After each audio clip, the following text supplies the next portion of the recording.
الحمد لله حمدا كثيرا كما أمر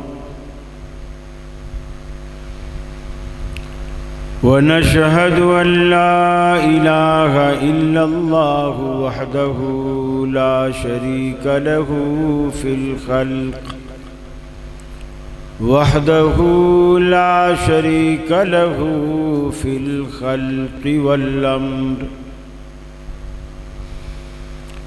ونشهد أن سيدنا وسندنا محمدًا عبده ورسوله المبعوث إلى الأسود والأحمر لتتميم مكارم الأخلاق لا يخلق نبي ولا رسول بعده ولا أمة بعد أمته ولا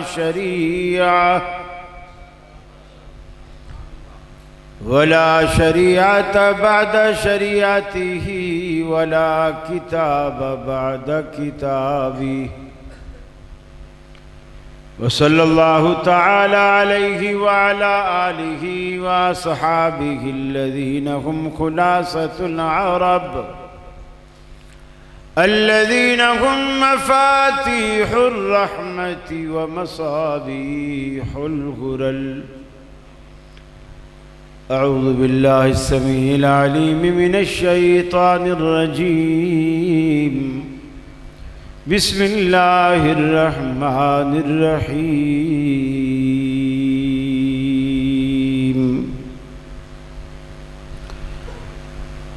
وإذ أخذ الله ميثاق النبيين لما آتيتكم من كتاب وحكمة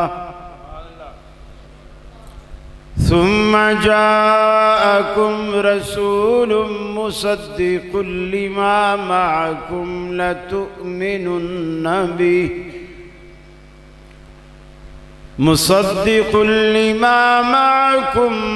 لتؤمنن به ولتنصرنه. قال أقررتم وأخذتم على ذلكم إسري قالوا أقررنا. قال فاشهدوا وأنا معكم من الشاهدين.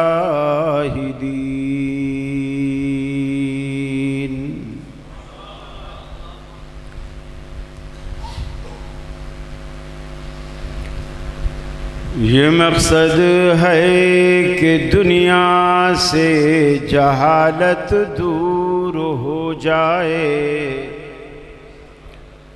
کلام اللہ سے مومن کا دل پر نور ہو جائے۔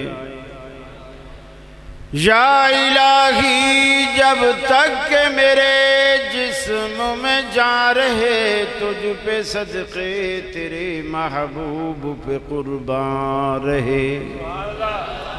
میں رہوں یا نہ رہوں پر دل کی ہے یہ دعا، دین احمد اور عزت قرآن رہے۔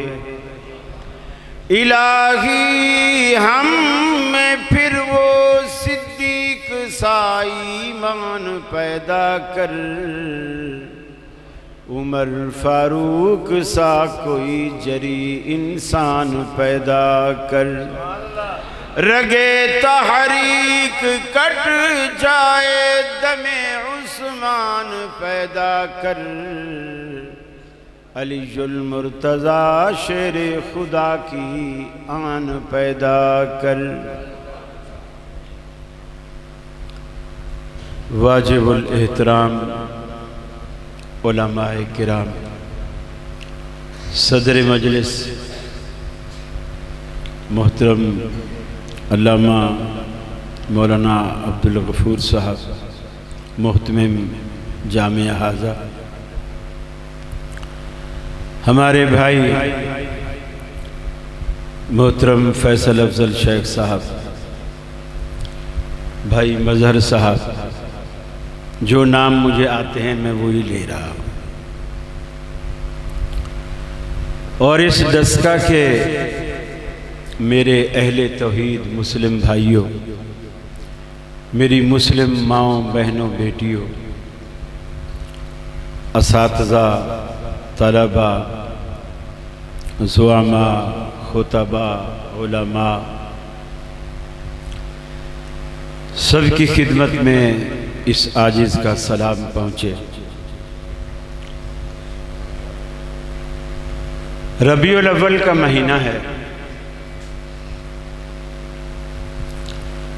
اور سچی بات تو یہ ہے کہ ہم بھی کسی سے کہتے ہیں کہ ہم بھی تم سے کم نہیں۔ اگر تم جلوس نکالتے ہو تو جلسے ہم بھی کرنا جانتے ہیں۔ بات کو تھوڑا سا تبدیل کرنا چاہیے، مشابہت سے بچنا چاہیے۔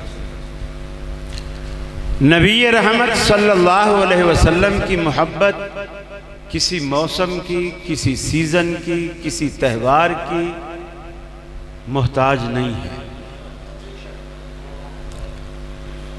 یہ سدا بہار ہمارے لیے پورا سال ہے، اور ویسے بھی الحمدللہ ہر اہل حدیث اپنی عملی زندگی سے اس سیرت سے پیار کا اظہار کر رہا ہوتا ہے پورا سال۔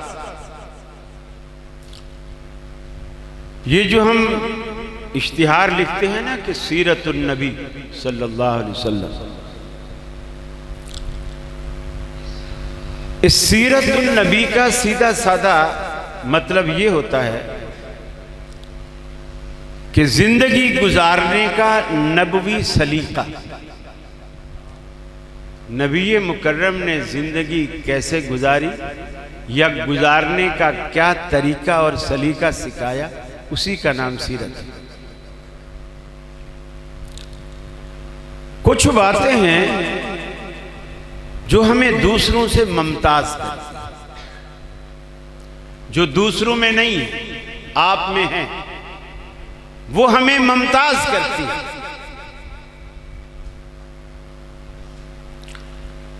آپ یہ کوشش کرتے ہیں کہ آپ کی نماز، آپ کا روزہ، آپ کا حج، آپ کا اٹھنا بیٹھنا، آپ کی سلام دعا، آپ کے نکاح طلاق کے مسائل، خوشی غمی، نبی کریم صلی اللہ علیہ وسلم کے مطابق، طریقے کے مطابق ہوتے چلے جائیں۔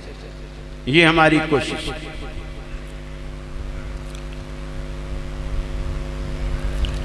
اللہ نے آپ کو ایسا رسول دیا ہے،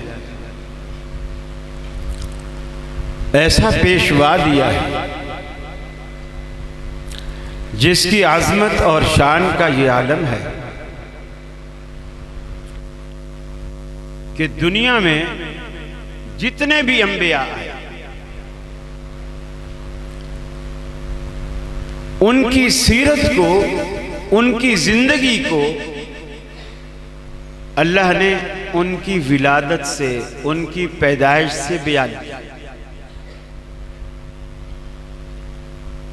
مثلا موسیٰ علیہ السلام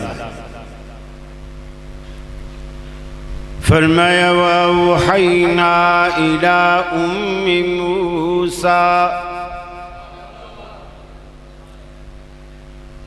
ہم نے موسیٰ علیہ السلام کی والدہ کی طرف وحی فرمائی،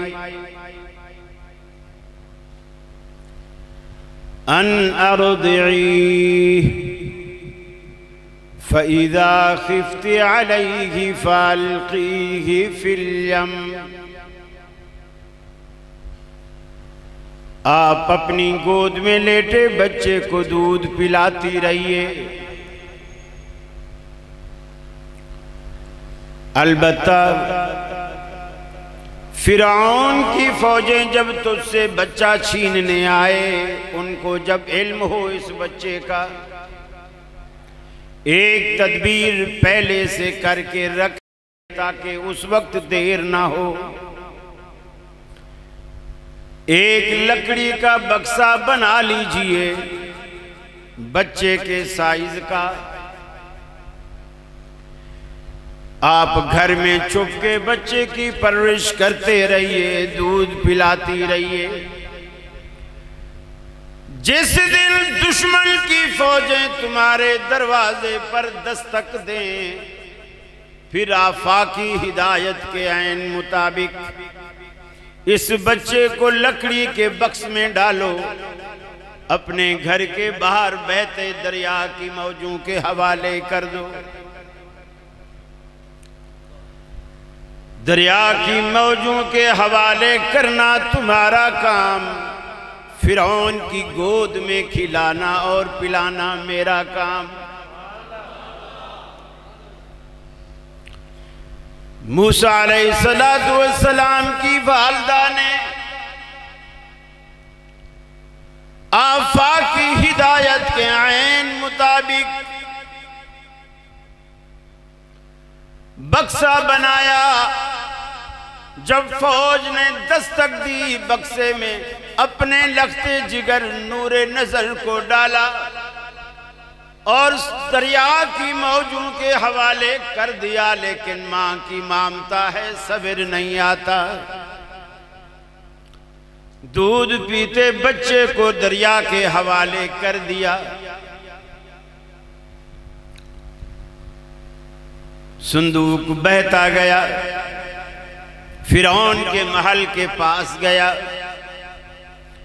اس بکسے کو پکڑا گیا، کھولا گیا۔ ظاہر بات ہے فیوچر میں ہونے والا یہ پیغمبر ہے،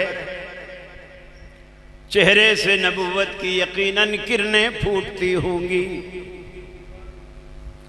آسیہ نے دیکھا،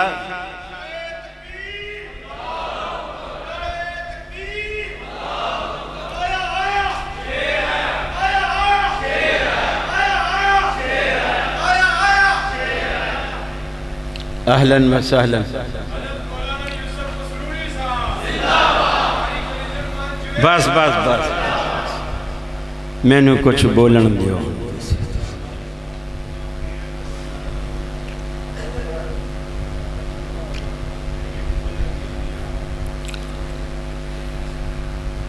لکڑی کے بکسے کو کھولا گیا،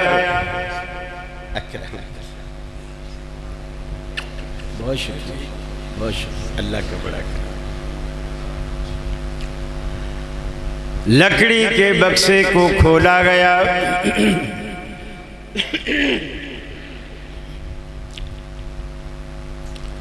آسیہ نے دیکھا خوبصورت بچہ ہے، گھر میں بچہ کوئی نہیں۔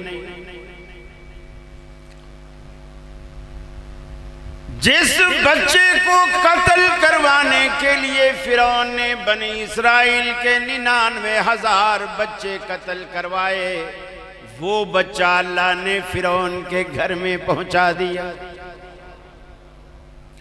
اسے کہتے ہیں رب، رب رکھے تو کون چکھے۔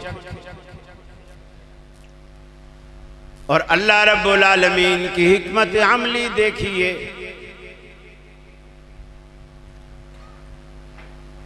فرعون نے کہا ہو سکتا ہے یہ وہی بچہ ہو جس کی وجہ سے میں نے 99,000 بچے قتل کرائے۔ اللہ نے فرعون کی گھر والی آسیہ کو سامنے کھڑا کر دیا۔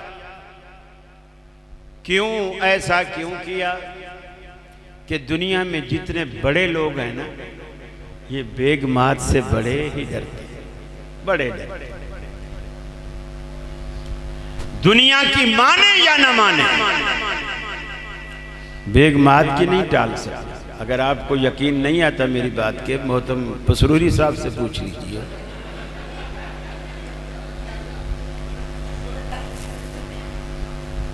بعض لوگوں کی تو یہ حالت ہوتی ہے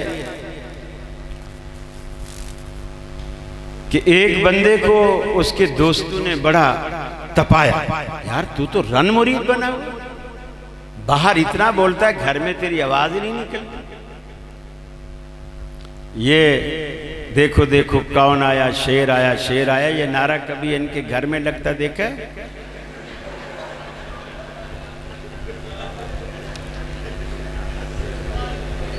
تو دوستوں نے تپایا کہ یار گھر میں تیری آواز نہیں نکلتی، باہر تو اتنا بولتا ہے، رن مرید ہے تو۔ اس نے کہا بس آج پھر کچھ نہ کچھ ہو جائے گا۔ غصے میں گیا، گھر کا دروازہ بھی دروازے سے نہیں کھولا، لات مار کے کھولا، ٹھا کر کے دروازہ کھولا، شور مچایا، اے بیگم آج میں نے بس فیصلہ کر لیا۔ وہ بھی کونے میں کہیں سے جھاڑو ڈھونڈتی ہوئی وہ بھی باہر نکلی، میں نے فیصلہ کر لیا، اللہ کرے یا تو میں مر جاؤں یا پھر۔ اس نے جھاڑو اوپر اٹھائی، اس نے کہا بولتا کیوں نہیں ہے، یا پھر کون، چپ کیوں ہو گیا؟ بولے یا پھر بھی میں ہی مر جاؤں۔ کچھ لوگ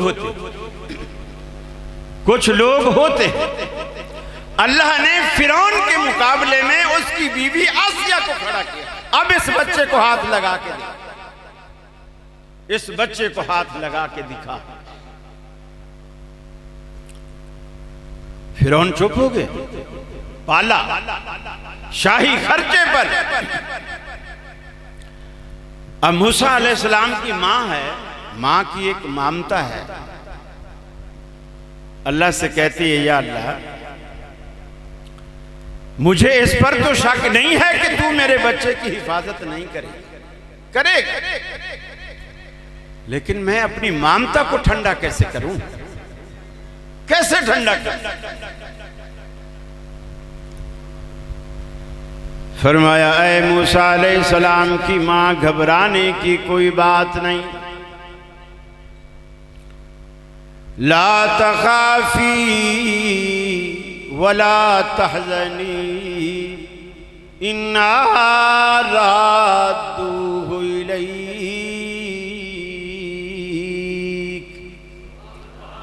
آپ ڈریے نہیں، غم نہ کیجئے، خوف نہ کیجئے، ہم اس بچے کو آپ کے پاس لوٹائیں گے۔ مصلی بچھا کر، مصلی پہ بیٹھ کر اللہ اکبر کہنا تیرا کام، تیری ہی گود میں دودھ پلانا میرا کام۔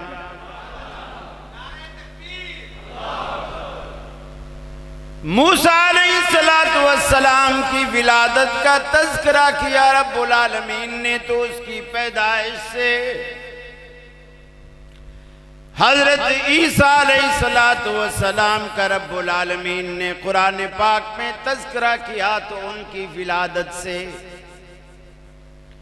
فرمایا وَاذْكُرْ فِي الْكِتَابِ مریم، محبوبم کبھی کبھی قرآن کے آئینہ میں مریم علیہ السلام کے حسن و جمال کی جھلک بھی دیکھ لیا کیجئے۔ وَاذْكُرْ فِي الْكِتَابِ مریم، مریم کا تذکرہ بھی قرآن کے صفحات میں دیکھا کیجئے۔ ایک وقت آیا گھر کی آبادی سے الگ ویرانے میں جانے لگی، علیحدہ ہوئی اہل علاقہ سے، اہل محلہ سے۔ جیسے علیحدہ ہوئی ہم نے اپنا نمائندہ، ہم نے اپنا فرشتہ بالکل نوجوان انسانی شکل میں مریم علیہ السلام کے سامنے کھڑا کر دیا۔ مریم بھی جوان، وہ فرشتہ بھی جوان، ویرانہ بھی ہے، خلوت بھی ہے، اتنا بڑا امتحان۔ لیکن شرم و حیا والی بیویاں اللہ کے فضل سے کسی بھی امتحان اور آزمائش میں فیل نہیں ہوا کرتی۔ فرشتہ جب سامنے آیا، قرآن کہتا ہے فَتَمَثَّلَ لَهَا بَشَرًا سَوِيًّا، بالکل انسانی روپ دھار کر پورا گبرو جوان بن کر سامنے کھڑا ہو گیا۔ حضرت مریم علیہ السلام نے گھبرا کر کے کہا انی اعوذ بالرحمن منک، میں تجھ سے اللہ کی پناہ لیتی ہوں، ان کنت تقیا، اگر تیرے دل میں رائی کے دانے کے برابر بھی شرم و حیا کی کوئی رمق ہے، اللہ کا کوئی خوف ہے، تو مجھ سے دور ہو جا۔ فرشتے نے جب دیکھا کہ پاک دامن مریم مجھے انسان سمجھ کر مجھ سے گھبرا رہی ہے، فوراً اپنے بارے میں وضاحت کرتے ہوئے فرمایا مریم گھبرائیے نہیں، انا رسول ربک، میں تو تیرے رب کا قاصد ہوں، میں انسان نہیں، میں بشر نہیں، تیرے رب کا قاصد ہوں، تیرے پاس اس لیے آیا ہوں لِأَحْبَ لَكِ غُلَامًا زَكِيًّا، تاکہ میں تجھے ایک پاکیزہ بیٹے کی بشارت عطا کر دوں، ایک خوشخبری سنا دوں۔ حضرت مریم علیہ السلام کے لیے یہ بشارت پہلے فرشتے کی موجودگی سے بھی زیادہ خطرناک بن کر اپنے دل پر بالکل بم کی طرح گری۔ ایک کنواری لڑکی، خاندان بھی عمدہ، شرم و حیا کی پیکر، شادی بھی نہیں ہوئی، جب بیٹا ہوگا تو قوم کو کیا منہ دکھائے گی؟ فوراً پریشان ہو کر ماتھا پکڑ کر رونے لگتی ہیں۔ قرآن کہتا ہے کہ بالکل ایسے ہارے ہوئے جرنیل کی طرح پریشان ہو کر ماتھا پکڑ کر رونے لگتی ہیں، کہتی ہیں یا لیتنی مت قبل ھذا، اے کاش کہ آج کے دن سے پہلے مریم مر چکی ہوتی، مریم کا وجود بھی نہ رہا ہوتا۔ وَكُنْتُ نَسْيًا مَنْسِيًّا، مریم بھولی بھلائی ہوتی، میرا کوئی تذکرہ نہ ہوتا، دنیا میں کوئی نام و نشان نہ ہوتا، آج بچہ پیدا ہو رہا ہے، قوم کو کیا منہ دکھاؤں گی؟ قوم کے پاس اس بچے کو کیسے لے کر جاؤں گی؟ جتنے منہ ہوں گے اتنی باتیں ہوں گی، میں اور ذات کس کس کا منہ بند کرتی پھروں گی۔ اللہ نے کہا مریم گھبرائیے نہیں، جب بیٹا ہم دیں گے تیری عزت اور آبرو کی حفاظت بھی ہم کریں گے۔ یہ آنے والا بچہ عام بچہ نہیں، یہ کوئی معمولی بچہ نہیں، یہ دنیا میں ہماری قدرت کاملہ کا شاہکار بننے والا ہے۔ بس تو میری ہدایات پر عمل کرتی چلی جا، رہا تیرا یہ معاملہ کہ تو کھائے گی کیسے، جنگل میں پیے گی کہاں سے؟ فرمایا وَهُزِّي إِلَيْكِ بِجِذْعِ النَّخْلَةِ، یہ سامنے جو سوکھی کھجور تمہیں نظر آ رہی ہے، اس سوکھی کھجور کا تنا پکڑ کر، شاخ کو پکڑ کر اس کو ہلانا تیرا کام، سوکھی ٹہنی سے تازہ کھجوریں برسانا میرا کام۔ وَهُزِّي إِلَيْكِ بِجِذْعِ النَّخْلَةِ تُسَاقِطْ عَلَيْكِ رُطَبًا جَنِيًّا، اس کو ہلانا اب تو کھجوریں نظر نہیں آتی، جب ہلائے گی تازہ کھجوریں گریں گی۔ تحتا کے سریا، جہاں تو بیٹھی ہے چٹان پر، اس کے نیچے وادی میں تیرے نیچے ٹھنڈے میٹھے چشمے پانی کا انتظام بھی کر دیا ہے۔ کھجوریں کھاتی رہیے، پانی پیتی رہیے، اپنی گود میں لیٹے بچے کی جبین اطہر سے پھوٹنے والی نبوت کی کرنوں سے اپنی آنکھوں کو ٹھنڈا کرتے رہیے۔ وَقَرِّ عَيْنَا، اپنی گود میں لیٹے بچے کی جبین سے پھوٹنے والی رسالت اور نبوت کی کرنوں سے اپنی آنکھوں کو ٹھنڈا کرتے رہیے، باقی کام ہم پہ چھوڑ دیں۔ قوم میں گئی، قوم نے کہا یا اخت ہارون، تانا زنی کے نشتر چلائے، نسبتیں یاد دلائیں۔ جیسے آپ یہاں دنیا میں کہتے ہیں فلاں کا بھائی ہو کر، فلاں کا بیٹا ہو کر تو یہ کام کرتا ہے، تجھے اپنی عزت کا پاس نہیں تو ماں باپ کو دیکھا ہوتا، بھائیوں کو دیکھا ہوتا، وہ کتنے عزت دار تھے۔ فرمایا یا اخت ہارون، اے ہارون جیسے بے داغ بھائی کی بہن، تو نے یہ کیا گل کھلایا؟ ما کان ابوک امرا سوء وما کانت امک بغیا، نہ تیری ماں ایسی تھی نہ تیرا باپ ایسا تھا، تو نے ایسا کیا کر دیا؟ شادی بھی نہیں ہوئی، بچہ لے کر کے آ گئی۔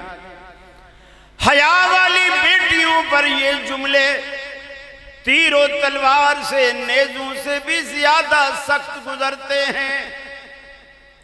حضرت مریم علیہ السلام نے عین آفاقی ہدایت کے مطابق اپنے منہ سے کچھ نہیں کہتی، اتنا جملہ کہتی ہیں کہ اس سے پوچھو، اس بچے سے پوچھو کہاں سے آیا، کیسے آیا، کس نے بھیجا اور کیوں بھیجا؟ ساری کی ساری قوم سراپا احتجاج بن کر کھڑی ہو گئی۔ اے مریم کیا تو ہمیں بے وقوف سمجھتی ہے؟ ہمارے اتنے سنجیدہ سوالوں کے جوابات، یہ گود میں لیٹا بچہ، جھولے میں لیٹا بچہ، پنگھوڑے میں لیٹا بچہ، دودھ پیچا بچہ، ہمارے اتنے سنجیدہ سوالوں کے جواب کیا دے گا؟ اللہ رب العالمین نے فرمایا کیف نکلم من کان فی المہد صبیا، یہ بچہ جو ابھی گود میں لیٹا ہے ہمارے سوالوں کے جواب کیا دے گا؟ اللہ رب العالمین نے فرمایا اے عیسیٰ، اگرچہ تیری عمر میں بچے نہیں بولا کرتے، آج تجھے بولنے کی ضرورت ہے، تو بول، اور بول بھی یوں کہ تیرا بولنا قیامت تک آنے والی نسلوں کے لیے میری قدرت کاملہ کا شاہکار بن جائے۔ چنانچہ عیسیٰ علیہ السلام بولے، جس عمر میں بچے نہیں بولتے، عیسیٰ علیہ السلام بولے اور لوگوں کو مخاطب کر کے کہا کہ میری والدہ پر انگشت برداری کرنے والوں، میری والدہ کو شک کی نگاہوں سے دیکھنے والوں، میری عزت، میری والدہ کی عزت اور عصمت کو داغدار کرنے والوں، میں مشکوک النسل نہیں۔ قال انی اعبد اللہ، میں تو عبدیت کاملہ کا تاریخی نشان ہوں، اللہ نے مجھے بھیجا ہے، اس کا بندہ ہوں۔ آتانی الکتاب وجعلنی نبیا وجعلنی مبارکا اینما کنت واوصانی بالصلاة والزکاة ما دمت حیا۔ جن چیزوں کی بڑھاپے میں بھی ہمیں توفیق نہیں ہوتی، ان چیزوں کا اقرار وہ پنگھوڑے میں لیٹے کر رہا ہے۔ اللہ نے مجھ پر نماز، روزہ، یہ ساری چیزیں اللہ نے مجھ پر فرض کر دی اور کتاب بھی دی، مجھے نبی بنایا اور جہاں کہیں بھی ہوں بابرکت بنا دیا۔ عیسیٰ علیہ السلام کا بھی اللہ نے تذکرہ کیا، ان کی ولادت سے کیا، لیکن اہل حدیثو تمہیں مبارک ہو، جب تمہارے پیغمبر جناب محمد الرسول اللہ صلی اللہ علیہ وسلم کی باری آئی تو اللہ نے آپ کی ولادت کا تذکرہ آپ کی پیدائش سے نہیں کیا،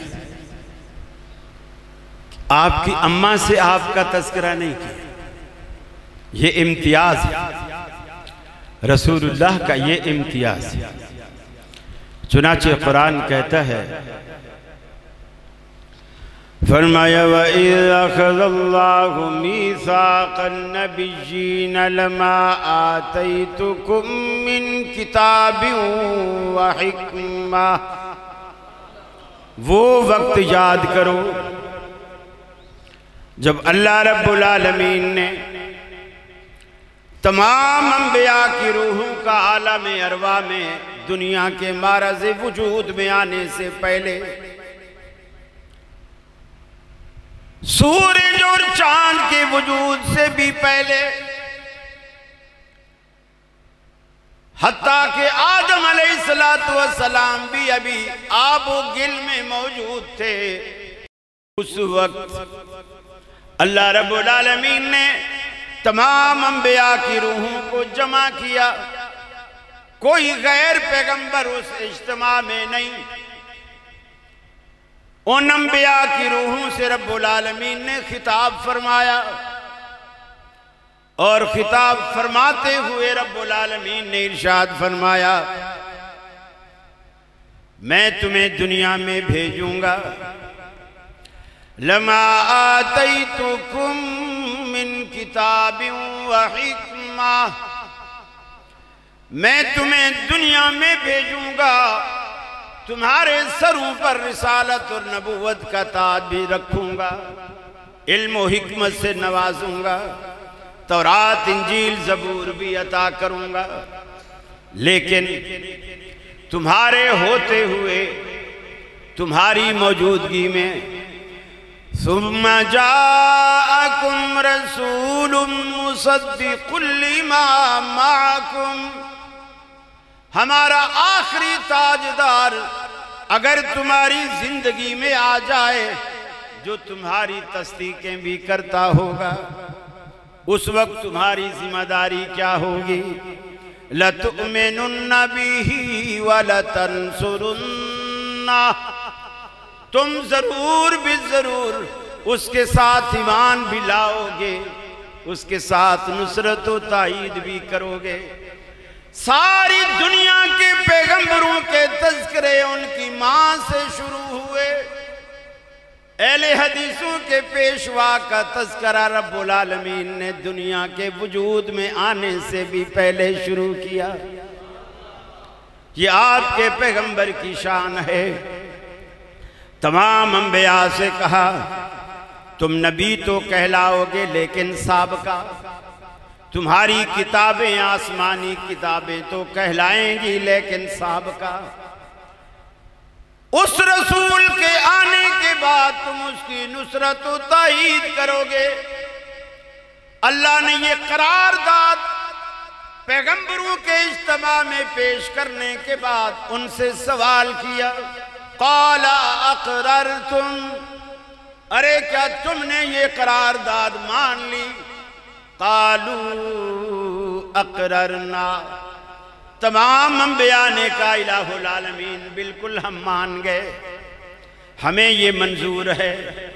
اللہ نے کہا قال فاشہدوا وانا معکم من الشاہدین، تم بھی گواہ ہو جاؤ میں بھی تمہارے ساتھ گواہ بن جاتا ہوں۔ یہ فیصلہ عالم ارواح میں ہو چکا، اسی لیے رحمت عالم نے فرمایا موسیٰ علیہ السلام جو صاحب تورات پیغمبر ہے، اللہ کا بڑا لاڈلا پیغمبر ہے، کلیم اللہ کہلاتا ہے، اللہ سے ڈائریکٹ ہم کلام ہوتا ہے، اللہ کے رسول نے فرمایا لو کان موسیٰ حجا ما وسعہ الا اتباعی، آج اگر موسیٰ علیہ السلام زندہ ہوتے اور وہ جنت میں جانے کی خواہش کرتے، انہیں بھی جنت میں جانے کے لیے میری سنت کے در کے سوا کوئی در نظر نہ آتا۔ پیغمبر بھی جنت میں جانے کے لیے میرے آنے کے بعد میری اتباع کے پابند ہیں۔ آپ نے سیدنا فاروق اعظم سے فرمایا لو بدا لکم موسیٰ فاتبعتموہ، اے عمر تو تورات کا ایک ورق لے کر کے آیا ہے، اگر یہ پوری کتاب والا موسیٰ اگر وہ دنیا میں آ جائے فاتبعتموہ، تم موسیٰ علیہ السلام کی اتباع کرنی شروع کر دو، وَتَرَكْتُمُونِي، اور مجھے چھوڑ دو، موسیٰ کی پیروی کرو حالانکہ وہ بھی اللہ کا پیغمبر ہے، اللہ کے سچے پیغمبر کی پیروی کرو میرے بعد، لیکن مجھے چھوڑ دو، لَضَلَلْتُمْ عَنْ سَوَاءِ السَّبِيلِ، موسیٰ علیہ السلام کی پیروی تمہیں سیدھے راہ سے گمراہ کر دے گی۔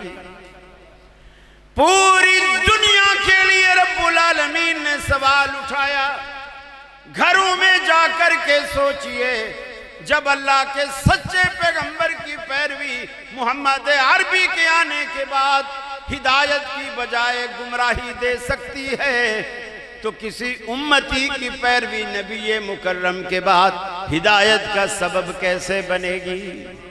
سوچئے گا، امام کتنا بڑا کیوں نہ ہو، موسیٰ علیہ السلام سے تو بڑا نہیں ہے۔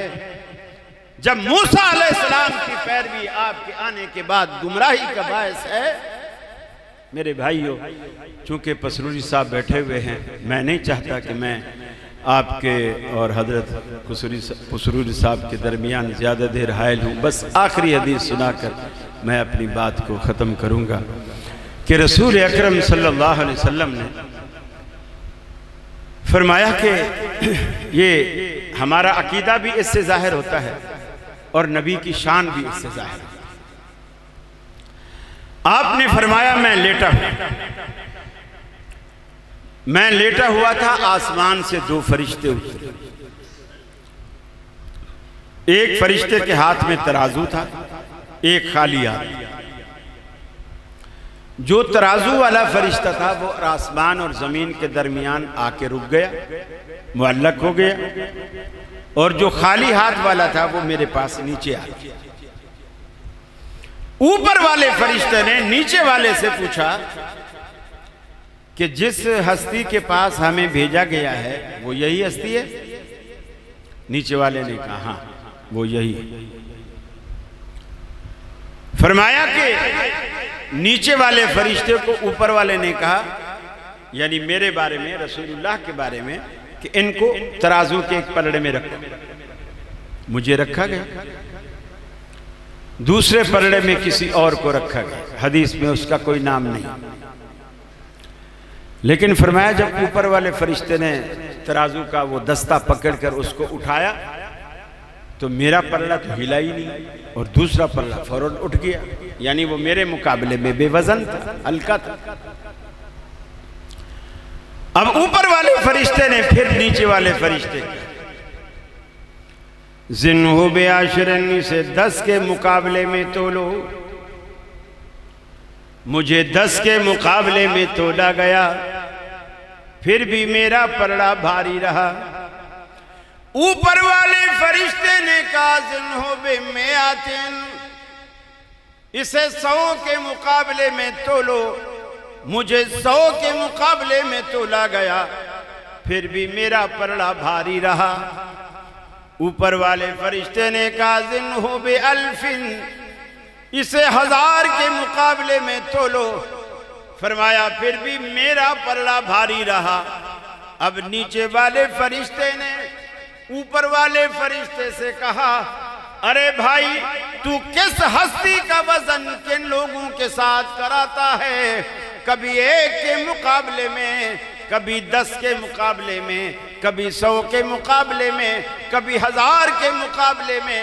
واللہ لو وزنتہو بأمتہی لرجعہا، اللہ کی قسم دوسرے پلڑے میں آپ کے مقابلے میں پوری کائنات بھی رکھ دے گا تو پھر بھی آمنہ کے لال کا پلڑا بھاری رہے گا۔ وآخر دعوانا الحمدللہ رب العالمین۔